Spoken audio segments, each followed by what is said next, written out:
तो हेलो दोस्तों, आपका मैथ वाला चैनल पर स्वागत है।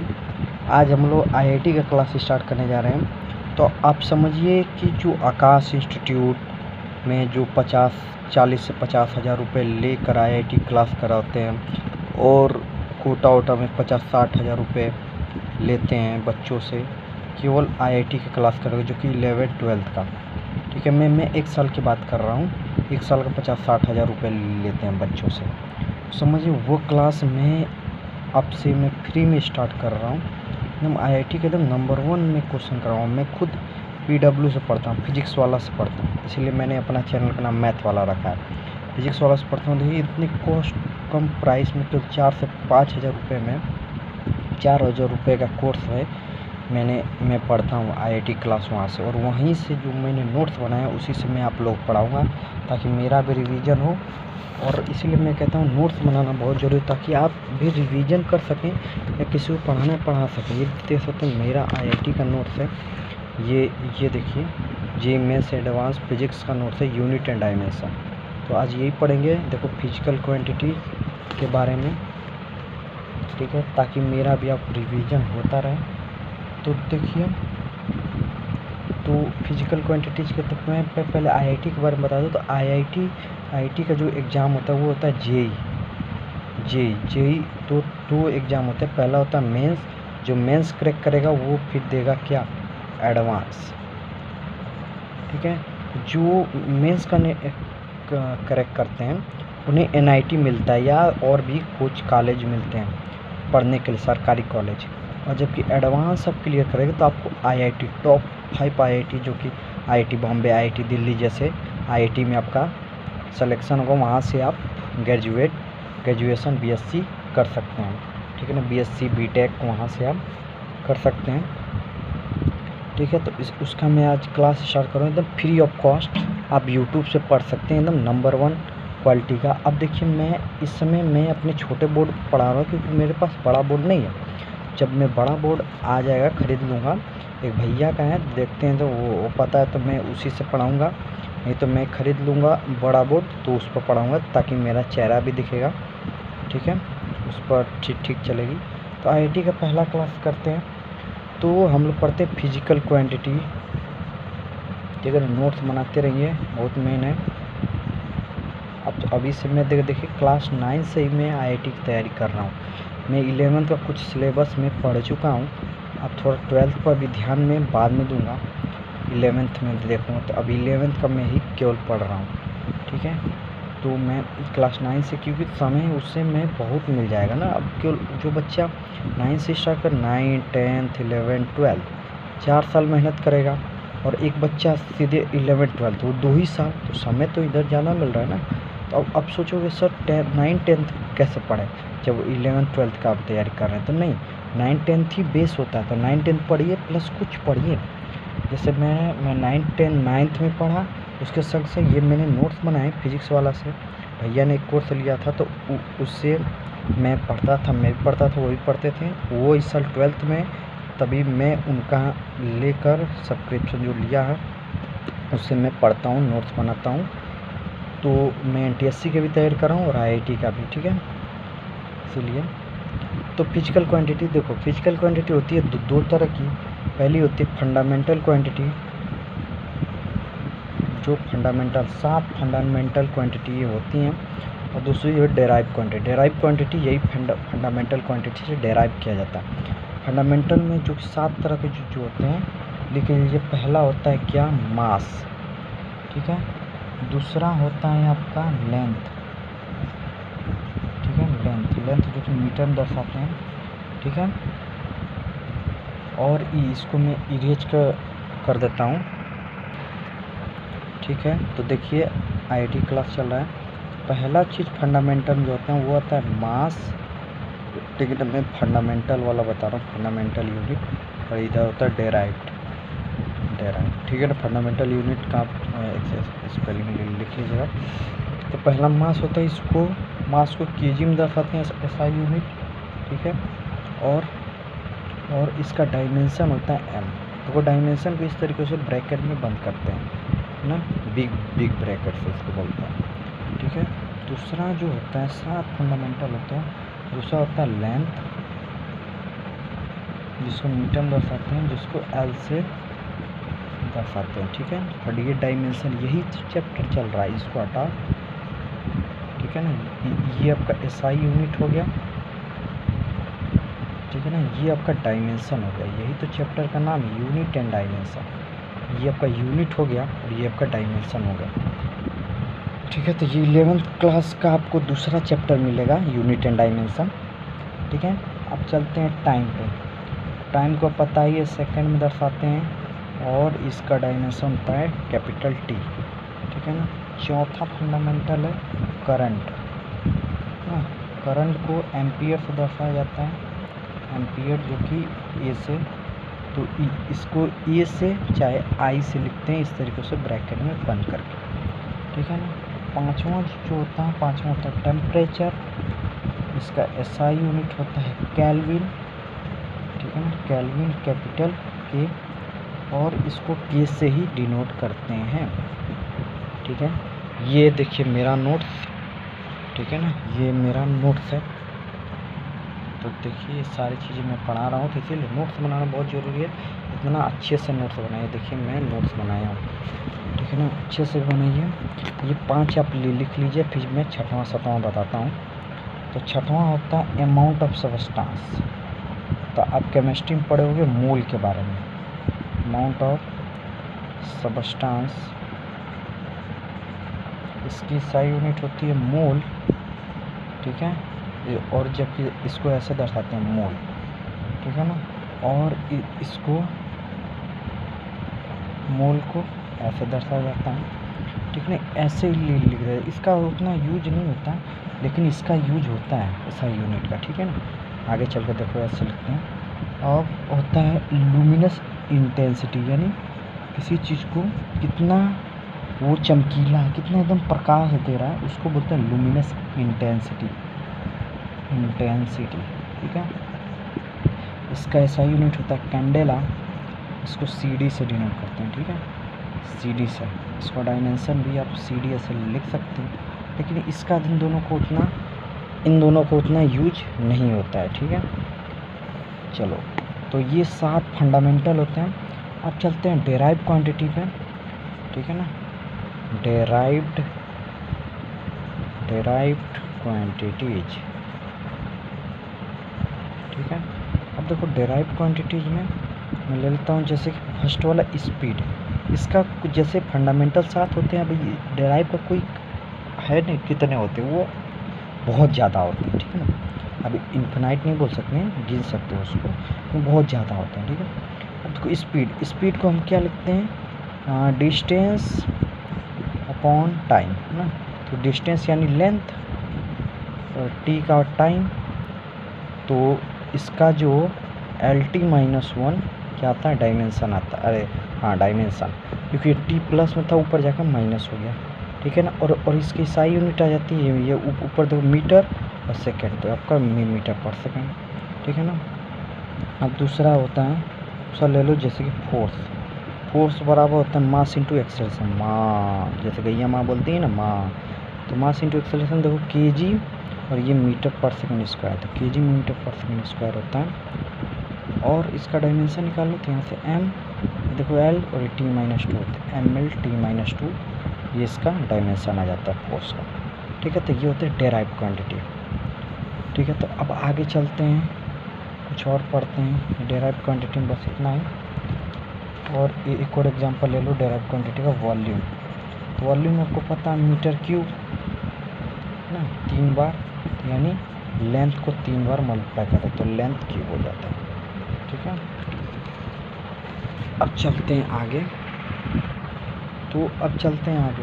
तो अब देखो 3 तरह के यूनिट होते हैं, एक SI यूनिट, एक CGS यूनिट, और एक और यूनिट होता है, अभी मुझे वो ख्याल नहीं पड़ रहा है कौन सा यूनिट है, आप बताइएगा कौन सा यूनिट वो होते हैं।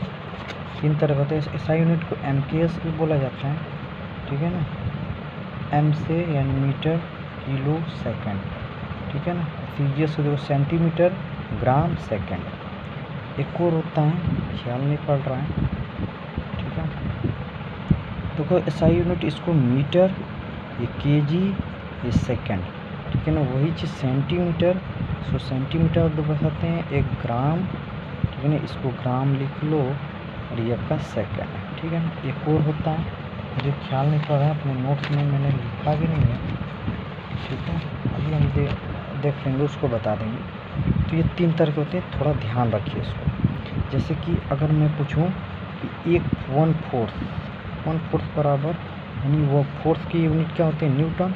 1 न्यूटन, आपको पता है ये जो होता है फोर्स का, ये होता है SI यूनिट ऑफ फोर्स का ये SI यूनिट होता है। और जबकि वही चीज़ आपका CGS यूनिट फोर्स का, ये आपका होता है CGS यूनिट ऑफ फोर्स का CGS यूनिट होता है।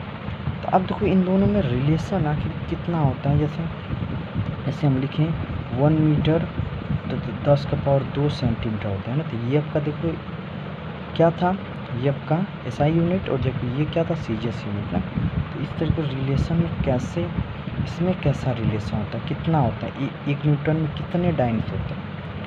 तो देखो इसको पता करने का तरीका बहुत सिंपल सा है। देखो इसको हम क्या लिख सकते हैं, 1 kg गुणा में 1 मीटर पर सेकेंड स्क्वायर ना।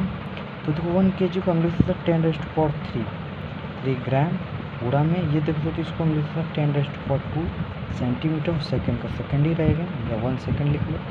इसको सॉल्व करो, देखो 10⁻5 ग्राम सेंटीमीटर पर सेकंड स्क्वायर आ जाएगा, ये स्क्वायर आएगा पर सेकंड स्क्वायर ना। तो देखो ये कितना आ रहा है, 10⁻5 आ रहा है ना, तो 10⁻5, ठीक है। तो यहाँ से हम क्या बोल सकते हैं कि 1 न्यूटन बराबर 10⁻5 डाइन होते हैं, ठीक है। ये बहुत मेन था। और अब चलते हैं एक और बहुत रिलेशन, बहुत अच्छा रिलेशन होता है। आपको पता है कि वर्क का SI यूनिट होता है जूल। तो 1 जूल, इसको जूल बोलते हैं, जूल, जो कि ये होता है SI यूनिट ऑफ वर्क, किसी काम का SI यूनिट क्या होता है, ठीक है। अब वही चीज़ CGS यूनिट होता है क्या, अर्ग होता है CGS यूनिट ऑफ वर्क, ठीक है। तो कितना आ जाता है, बहुत आसान है। देखो सॉल्व करते हैं इसको हम लिखते हैं फोर्स इंटू डिस्प्लेसमेंट। फोर्स हो जाता है kg मीटर पर सेकेंड स्क्वायर, ये पूरा में देखो डिस्प्लेसमेंट मीटर में, कुल मिला के kg मीटर पर सेकेंड स्क्वायर का होल स्क्वायर आ गया, ये आ गया ना, क्योंकि ये देख सकते मीटर स्क्वायर आ गया। देखो अर्ग, तो अर्ग देखो kg का क्या हो जाता है, ग्राम, यानी 10⁻3 ग्राम गुणा में देखो मीटर का कितना हो जाता है, 10⁻2 अपॉन सेकेंड स्क्वायर, वैसे देखो होल स्क्वायर हो गया ना, क्योंकि 10⁻3 ये देखो कितने आ गया, सेंटीमीटर में, ठीक है। तो अब यहाँ से कर लो 10⁻3 गुणा 10⁻4 सेंटीमीटर स्क्वायर अपॉन सेकेंड का स्क्वायर ना, ये सेंटीमीटर स्क्वायर आ जाएगा। देखो यहाँ से कितना है, 10⁻7 आ गया ना। अब देखो 10⁻7 सेंटीमीटर अपॉन होल स्क्वायर आ गया, और ये ग्राम में आ गया, ग्राम, यहाँ से ग्राम में, तो यहाँ से क्या आ गया, 1 जूल बराबर 10⁻7 अर्ग होता है, ठीक है। यहाँ से ये दोनों चीज़ याद रखना कि SI यूनिट फोर्स का होता है न्यूटन, जो कि, और CGS यूनिट डाइन। तो 1 न्यूटन बराबर 10⁻5 डाइन होता है, और जूल आपका वर्क का SI यूनिट होता है, अर्ग आपका CGS यूनिट होता है वर्क। तो ये 10⁻7 अर्ग आता है, ठीक है। ये दोनों बहुत ज़रूरी थे। तो अब चलते हैं, थोड़ा सा मैं 1-2 क्वेश्चन करवा दूँ, तो उसके बाद इस वीडियो में बस इतना ही होगा, ठीक है। तो अब देखो एक क्वेश्चन था कि लेंथ और टाइम का डबल हो जाता है, दोनों न्यूमेरिकल वैल्यू पूछा, लेंथ का SI यूनिट उसका 12 हो जाता है, ठीक है ना, डबल हो जाता है, और टाइम का भी क्या कर दिया जाए, 2 टाइम कर दिया जाए, ठीक है। पूछ रहा है ग्रेविटी क्या हो जाएगी, ग्रेविटी आधी हो जाएगी, डबल हो जाएगी। तो वो ऑप्शन दिया है 2 टाइम्स हो जाएगा, या सेकेंड ऑप्शन दिया है हाफ हो जाएगा, ठीक है ना, हाफ हो जाएगा। और थर्ड वाला दिया था 4 टाइम्स हो जाएगा, या डी ऑप्शन दिया था सेम हो रहेगा, वही रहेगा। 4 ऑप्शन थे। अब देखो ग्रेविटी क्या होता है, ग्रेविटी एक तरह से हम इसका ऐसा यूनिट निकालते हैं मीटर पर सेकेंड स्क्वायर ही होता है ना। ये भी तो एक तरह एक्सेलरेशन ही है, तो एक्सेलरेशन की यूनिट मीटर पर सेकेंड स्क्वायर होता है। ये कैसे आता है वो भी मैं बताऊंगा। Change in velocity by time से आता है, ठीक है ना, मीटर पर सेकेंड अपॉन सेकेंड से, ठीक है। तो अब देखो यहाँ देखो मीटर की जब पहले ही ऐसा था, अब देखो ये इसको लेंथ को मैं मीटर ही मान लेता हूँ, इसको भी मीटर मान लेता हूँ और इसको सेकेंड मान लेता हूँ, ठीक है ना। तो यहाँ से 2s हो गया, ये s था। तो देखो ये m की जगह हम क्या लेंगे 2m ले लेंगे, 2m। अब ये जो ग्रेविटी है g डैश, इसको g डैश मान लेते क्योंकि g था। तो देखो 2m हो गया और जब ये कितना हो गया 2s हो गया, 2s का होल स्क्वायर ना, क्योंकि देखो मीटर पर सेकेंड स्क्वायर था। 2m divided by 4 second square, इसको काट लेंगे क्या आ जाएगा हाफ। तो यहाँ से देख सकते क्या आया मीटर पर सेकेंड स्क्वायर का हाफ आ गया ना। तो पहले ये था g, तो g डैश बराबर कितना आ गया g/2 आ गया, यानी जो नया ग्रेविटी आएगा वो क्या हो गया आधी हो गई, ठीक है ना। ये देख सकते हो, ये मेरे नोट्स में भी यही क्वेश्चन था, मैंने जी की वैल्यू मान के किया था, इसमें बिना माने ही कर दिया, ठीक है ना। कोई दिक्कत नहीं है, आप सॉल्व कर सकते किसी तरीके से, ठीक है। अब चलते हैं एक दो क्वेश्चन और देख लेते हैं। ये था, ये आपका क्या था, ये आपका इसको बोलते हैं प्रेशर था 2 ग्राम अपॉन सेकेंड क्यूब है। तो क्वेश्चन पूछ रहा है का इसका मान मुझे MKS यूनिट में था, MKS को ही वही SI यूनिट, ठीक है, SI यूनिट में बताना है। तो सिंपल सा क्वेश्चन था ये देख सकते हो। तो इसका ऑप्शन भी दिया है 2 × 10⁻³ है kg अपॉन मीटर क्यूब, 2⁻10⁻³ है, 2 × 4 × 10⁻³ है, 2 × 10⁻6 है ना। ये सारा kg मीटर पर सेकेंड स्क्वायर में, तो ये भी है, ठीक है। तो अब निकालते हैं। देखो ये जो होता है MKS में दे सकते किलो हो जाता है ना, किलो, ठीक है ना। देखो इसको आप लिख लो MKS, ये बहुत फ़ायदा करेगा, नुकसान नहीं करेगा। देखो ग्राम को अगर आपको किलोग्राम बनाना था 10⁻³ किलोग्राम होगा कि नहीं होगा, होगा कि नहीं, क्योंकि देखो 1 किलो में 10⁻³ ग्राम होता है। तो 1 ग्राम मुझे निकालने में इधर ये डिवाइड हो जाएगा, तो 1/10⁻³, ठीक है, डिवाइडिंग होगा। तो जब ये ऊपर जाएगा तो क्या हो जाएगा 10⁻³ आ जाएगा, समझे। तो ऐसे आप कर सकते हो। अब वही चीज़ देखो यहाँ से देखो सेंटीमीटर को मीटर में बदलना पड़ेगा, मीटर में बदल, देखो 1 मीटर बराबर 10⁻² सेंटीमीटर होता है, 1 सेंटीमीटर बराबर 10⁻² मीटर है। तो यहाँ पर लिख लो 10⁻² मीटर का होल क्यूब। तो कर लो 2 × 10⁻³ डिवाइडेड बाई 10⁻6 मीटर क्यूब। तो ये ऊपर जाएगा, ये नीचे आ जाएगा, इसको मैं ऊपर ही भेज लेता हूँ डायरेक्ट, ठीक है। और 10⁻³ होगा 10⁻6। अब ये देखो ये kg में था ना, kg, तो आ गया kg अपॉन मीटर क्यूब। इसको सॉल्व करें 2 × 10⁻³ kg मीटर क्यूब। तो ये आपका आंसर आता हुआ, जो कि कौन सा ऑप्शन मुझे दिखाई दे रहा है, B option is the correct option, Bombay is the correct option, ठीक है। तो इस तरह के ही क्वेश्चन आते हैं। ये पहले मैंने सिंपल जो यूनिट चेंज कैसे करते हैं उसका मैंने सिंपल सा क्वेश्चन करवाया, ठीक है। तो अब मुझे यहाँ से अब क्वेश्चन मुझे देता है जी की वैल्यू, अब होता है यूनिवर्सल ग्रेविटेशन ऑफ कांस्टेंट, इसकी वैल्यू होती है 6.67 × 10⁻11 न्यूटन मीटर स्क्वायर kg-2 होता है। तो इसका यूनिट मुझे, इसका वैल्यू मुझे CGS यूनिट में बताइए, CGS यूनिट। ये आपका SI यूनिट के दिख रहा है ना, न्यूटन भी SI यूनिट, मीटर भी SI, kg भी SI यूनिट। SI यूनिट में मुझे CGS यूनिट बताइए। तो इस वीडियो में बस इतना ही। इसका आंसर आप कमेंट बॉक्स में दीजिए, जो बच्चा देगा उसका मैं नाम लूँगा कि इस बच्चे ने इतनी मेहनत करके इसका CGS यूनिट निकाला, और उसका सॉल्यूशन पूरा आप लिख दीजिएगा, ठीक, कमेंट बॉक्स में। ना, ताकि मैं जान सकूँ हाँ आपने मेहनत किया है, आपने सॉल्व किया है। ठीक है ना, तो इस वीडियो में बस इतना ही। इसका CGS यूनिट निकालना है, CGS यूनिट। ठीक है, तो इस वीडियो में बस इतना ही। हंसते रहिए, मुस्कुराते रहिए, मस्त रहिए, व्यस्त रहिए, और इस वीडियो को बहुत से बहुत लाइक कीजिए, मेरे चैनल को सब्सक्राइब कीजिए, और जितना से ज़्यादा हो सके शेयर कीजिए। बहुत बहुत धन्यवाद, और all the best for IIT and NTSC and other exam जिसका पूरा साल मेहनत करता हूँ आपके लिए बेटा, ऐसा नहीं चलेगा।